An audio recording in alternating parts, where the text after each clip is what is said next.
Surat one વિભાગની ટીમે લાકડા અલીરાજપુરથી માંડવી સુધી વાહતુક કરી માંડવી કોર્ટના અધિકાર ક્ષેત્રમાં લઈ આવ્યા. સુરત વન વિભાગ હેઠળની માંડવી દક્ષિણ રેન્જના MSKC 2/10/2024 અને તારીખ 14/6/2024ના ગુના કામે જપ્ત થયેલા ખેરડા લાકડા મધ્યપ્રદેશ રાજ્યના અલીરાજપુરા ખાતે શાલીમાર એન્ટરપ્રાઇઝ ડેપોમાં ગેરકાયદેસર સંગ્રહિત થયેલ અંદાજે 2055 મેટ્રિક ટન ખેરના લાકડાના માંડવી કોર્ટના અધિકારી ક્ષેત્રમાં લઈ આવવા માટે નામ માંડવી કોર્ટે હુકમ કર્યો હતો.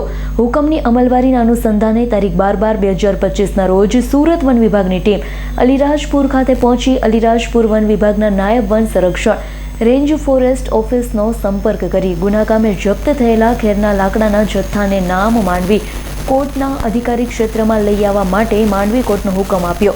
હુકમની અમલવારી કરવા લેખિત તથા મૌખિક વિનંતી કરી, પરંતુ મધ્યપ્રદેશ રાજ્યના અલીરાજપુર વન વિભાગના નાયબ વન સંરક્ષણ અને તેઓની ટીમ સદ્દર ગુના કામે જપ્ત થયેલા ખેરના લાકડા ગુજરાત રાજ્યના માંડવી કોર્ટના અધિકારી ક્ષેત્રમાં લાવવા માટેની કાનૂની પ્રક્રિયામાં સ્થળ પર હાજર ન રહેલ બાદ તારીખ 13/12/2025ના રોજ સુરત વન વિભાગની ટીમે અલીરાજપુર પોલીસની હાજરીમાં સરકારી પંચનામું બનાવી ખેરના લાકડા ટ્રેકોમાં ટ્રાન્સપોર્ટેશન વાહતુક કરવાની કામગીરી ચાલુ કરી.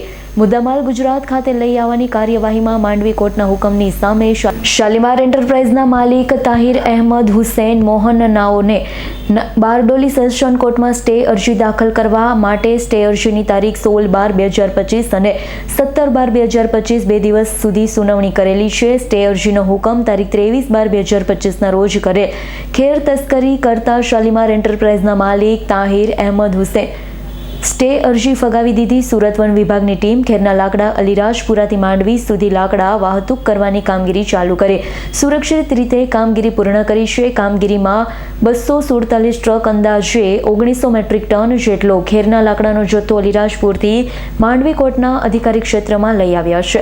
જીતેન્દ્ર સોલંકીનો રિપોર્ટ, S9 ન્યૂઝ, માંડવી. અમારી તમામ માહિતીથી અપડેટ રહેવા માટે જોડાયેલા રહો S9 ન્યૂઝ સાથે.